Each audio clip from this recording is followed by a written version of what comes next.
what will I guess what I'll get it. Yeah, oh yeah, mate, go for it. So it just shows, I guess, how important the qualifying format is, you know, for you. Well, yeah, it's frustrating the way that the qualifying format is set. The guy that was starting 5th was slower than I was, and I was starting 10th in qualifying.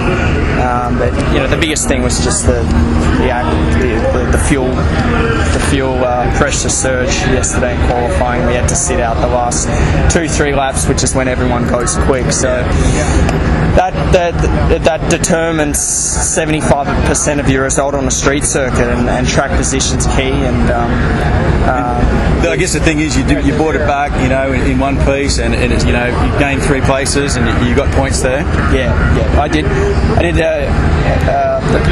the best I could. I held off the other Andretti Green car there in the closing laps. That was pretty hectic, especially under these conditions. Yeah, he had a pretty strong car, and so it's good to at least secure a top 5, you know, a top 7 finish or whatever it is. Yeah, secure some points, prize money.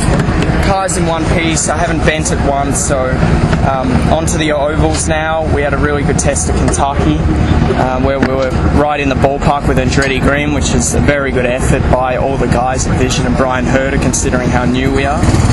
And then we're on to the pure road courses like Watkins Glen, Mid-Ohio, etc. And we were very quick at the Barber Motorsports Park test, just 10th off Andretti Green. So we certainly have an opportunity to be on the pole there in July or June or July, whenever it is. And just obviously got a little bit of work to do on the street course setups for Toronto and Edmonton coming up later in the year.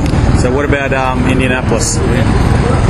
Well, I mean, I've won on the road course, I've qualified on the front row and led the race on the oval.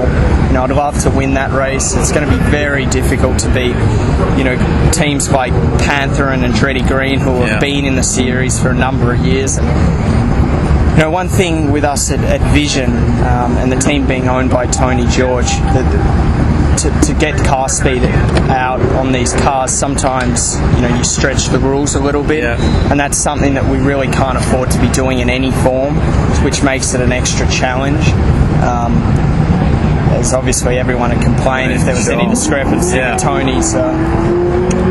Tony's team getting off on something. So I think we're going to be strong, and it really, on ovals, it's really 90% car, 10% driver, to be honest. So just going to do our best, and we'll see where we're at in practice in Kansas. And one final question before I let you have that drink, which is so rightly deserved. How good was it having both mum and dad in the pits here? Yeah, it was the first time I've seen my dad for 6 months. It was at Service Paradise I last saw him.